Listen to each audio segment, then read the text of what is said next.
intrigang nag-iinit, mga kontrobersyang sumasalit-sit, isa-isa na ang ihahatid. Pag-usapan natin ito punto por punto. Aramina itinanggi ang lihim na pagpapaksal kay Mayor Patrick Meneses. Abangan ang latest insider. Derek Ramsey naunsya raw ang panliligaw sa frisbee player na si Alexa Amos at Universal leading man. Nakahanap na raw ng katapat. Ang inside report, abangan ang latest intriga serye. Governor Vilma Santos, pressured nga ba sa big expectations ng fans and supporters sa kanyang first indie movie? Ang kanyang kasagutan sa may intrigang seryeng ito, abangan. Ang latest blind item, piriterong male singer. Sinapawan ang kilalang singer sa isang show. Ayaw raw maka-level si superstar Nora Honor. Ang details at clues mula kay Shalala. Abangan. Ay, ang bilis! Pagkanahin mong biyernes. Para lang kasi tayo naglalaro dito Pero in fairness naman sa kanila, hindi na tayo iniiwan. Oo, yan. tama Alam mo, yan. sinasabi nila talaga, hindi daw kumpleto ang magiging pagtulog nila, Nay, kung hindi nila talaga tayo napapanood. Dahil meron daw tayong pabaong halakhak at kaibigan. Tama naman yun. Hindi ba pampatulog? Sa totoo lang, Tayo diba? ang tsaasa. At syempre, magandang gabi pong muli sa inyong lahat, mga kapatid. Ito na ang mga may init na intriga ipasisilip na natin sa ating ang latest front page. Hello there! Nagkalat ang mga chika here, there, and everywhere. And so I dare, let's all come on stage for ang latest front page. May paandar sa Bulgar na sadyang pumapagaspas si Herlinda Rapadas. Ogie Alcacid, di na nag-renew ng kontrata sa 7. June 30 nang natapos ang kontrata ng singer-songwriter sa GMA at di na nga raw siya sumipot sa taping ng Bubble Gang. Wala pa raw nakakaalam ng next move na gagawin ng komedyante. Sa ngayon, abala muna siya sa paghahanda ng kanyang 25th anniversary concert. To renew or not to renew? That's something Ogie has to review. Dahil pinag-iisipan niya ang kanyang career, todo-todo niya itong kinakarir. Pero, isa lang ang aking masasabi, Kuya Ogie. Teach me how to Ogie. Teach me how to Ogie.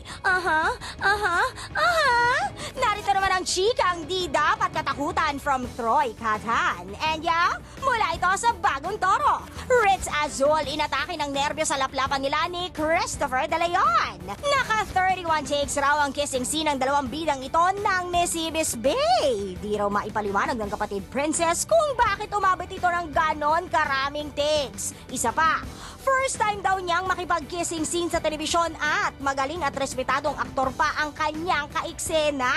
Relax ka lang, Ritz. That will make you rich in acting experience. Bring it on, lalo na't kaiksena mo ay isang Boyet De Leon. The truth and no lies ang chika mula sa X-Files ang hatid sa inyo ni Ann Venancio. J.M. De Guzman nag-back out bilang Pedro Calunsod. Ayon sa ama ng young actor na si NPC Director Roniel De Guzman, di na raw itutuloy ng kanyang anak ang pagganap na ito sa sanay entry pa sa 39th Metro Manila Film Festival due to health reasons. Ayaw da kasi niyang mag-take ng risk at mag-suffer ang production. JM De Guzman, magpagaling ka, ano man ang iyong pinagdadaanan. Tandaan, lahat ay nadadaan sa taus-pusong dasalan. At tayo naman, laging nagkakatsikahan ano man ang magdaan. Till next time, kaya watch out for more as I present updates straight and upfront dito lang sa ang latest front page. Yes, mga kapatid, makakasama natin ang isa sa mga nagpapainit ng inyong gabi. May mainit, dahil ito ay ginagalang at haligi na ng industriya. Mula sa Undercover, walang iba kundi si Wendell Ramos. Ikaw na. Napapaikot ako sa'yo. Ayan. Sorry. Congratulations sa Undercover dahil pang 5 araw nyo na kanina. In Oo fairness, nga, at ma-action talaga. Oo, and so far kahit na pagudan, talagang ito, very inspiring magtrabaho dahil lalo na't nagugustuhan ng mga ano natin, ng mga televiewers natin. And first of all, syempre gusto ko magpasalamat sa inyo sa suporta nyo. Correct, oo naman. Para sa Undercover and of course sa mga viewers natin na nagtangkilik. Maraming salamat to sa napakagandang pilot episode na Correct, yung pilot week ninyo. Talagang naman inabangan. At marami pang aksyon na mangyayari dahil nakita nyo naman dito si Derek talagang kahit na bumalik-baliktad na siya. Oo, yeah. correct. Nangangalit ang mga muscle Exactly. ninyo dito. Oo. siya. Pero ano ba pinaka-challenging sa mga nagawa mo na sa shoot nyo sa Undercover? Well, of course, based on naman sa character. Yeah, hindi siya madali. Dito kasi kapatid ko siya. Yeah, although, 'di ba, napanood naman natin, ampon ako dito. Correct. Lalalim pa yung conflict dito dahil love triangle kami mangyayari. Parang gano'n eh kasi So, ang kasi ka-love asawa ko triangle nyo si RC, Si RC. okay. Yeah, naging asawa ko dito na supposedly dapat, 'di ba, pinalabas nung Monday Correct. na sa kanya. Sa totoong buhay ba, pwede mo maging asawa si RC? Bakit hindi? Tanungin niyo Bakit? siya. Ay! So pwede. Natanggal yung lapel pwede. ko.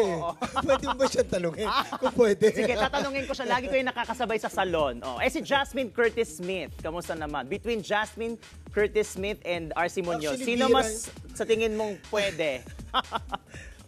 Ay, nahirapan. Wala namang pipiliin doon sa mga magagandang babae namin na kasama sa show. Dahil dyan, diba? ako na lang ang pipili. Ako na lang ang pipili. Ikaw ang pipiliin Siyempre, ko. oo.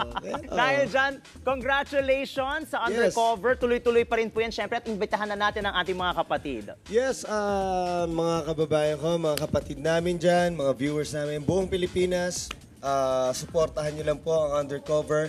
Kung ngayon ay nayayanig na kayo sa malaat action yung mga eksena, lalo pa hong titindihan para sa inyo at gagawin pa ho namin na mas maganda para sa inyo lahat. Of course, after Cassandra, Undercover. And Ayan. lahat na muna shows ng Correct. TV5. Ayan. Ito, ewan ko kung kilala mo to at naling ka rito. Happy ngayon si Aramina. O happy ka ba sa kanya? Of course. Okay naman. Basta happy siya. Correct. Happy si Aramina ngayon sa love life niya. Na syempre, ang kasama dyan ay si Mayor Patrick Meneses. Pero dininay nila na nagpakasal na sila ng palihim. Nako, yan ang ating tututukan sa punto por punto. Magbabalik ang latest! Susunod, Aramina itinanggi ang lihim na pagpapakasal kay Mayor Patrick Meneses. Pag-uusapan ang issue nito punto por punto. Governor Vilma Santos pressured nga ba sa big expectations ng fans and supporters sa kanyang first indie movie? Abangan ang maintrigang seryeng ito sa Intriga Serye. Ito at ang iba pang mga nag-iinit na showbiz updates sa pagbabalik ng ang latest update.